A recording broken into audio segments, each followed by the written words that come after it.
Hey everybody. Today I hope you're ready to take a trip. Well, this week really. We're going to be traveling to all kinds of different places to take a look at their ecosystems. Before we go anywhere today, on our first stop, I want to talk about how all things in an ecosystem are interdependent. That means that they all depend on each other. So let me give you an example, okay? This is just a silly example, but let's say there's a piece of candy. Whoa, and you have to excuse my drawing skills because they aren't very good. Okay, there's a piece of candy.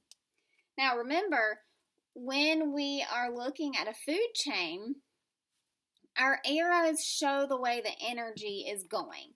So, whatever is eating this candy is taking energy from it. So, I'm going to draw my arrow from the candy to show that the energy from the candy is being transferred to whatever is going to eat it. And in this case, we have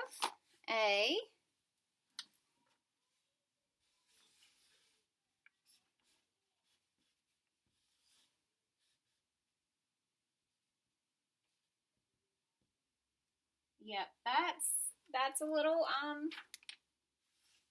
that's a cat. That's a black cat. Just again, drawing skills not there. But the little black cat ate the candy. So the energy went from the candy to the cat. Okay? Now, whatever eats the cat gets the energy from the cat. And you know what's eating the cat?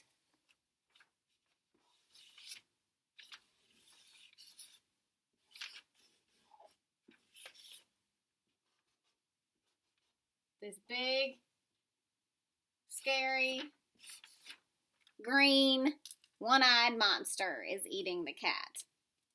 Okay, so this is our food chain. This is like a haunted house food chain. So the energy goes from the candy to the cat to the monster because the monster ate the cat and got the energy from the cat that the cat got from the candy. Now, let's say that cat lives on candy. I mean, that's all it eats. That's all there is in the haunted house. But what if all the candy disappeared? What do you think would happen to the cat?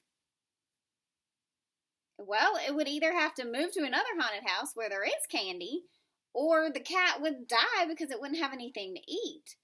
And then if the cat died because it didn't have anything to eat, or if it moved away to another haunted house, what would happen to the big scary green monster? It would have the same problem as the cat. If it didn't have the cat anymore to eat, then it would either have to move and find something else to eat, or it would die. So, do you see how all of these things depend on each other? Even though candy seems like, whatever, it's not that big of a deal. Just like grass seems like it's just grass. But if there's no grass, all the types of animals that depend on that grass die. If there's no grass. Same as if there's no candy or whatever it is that animal eats. Okay, so in this case, the big scary green monster is the predator. The cat is its prey. Because the predator is what eats it, and the prey is what is hunted. And this green scary monster is hunting for, cats. Alright, so when you are traveling this week, your first stop today is going to be China. Okay? Look at your ecosystem in China. It's going to be different than the types of ecosystems we have here or in other places that you're going to see along the way. And we have to think about how all of these different species depend on each other and what would happen if one of them wasn't there. So, have fun on your travels. Make sure that you read carefully and study the food web picture, and also on some of the slides I put hints. So look out for those. They might help you. Be sure to pack your sunscreen.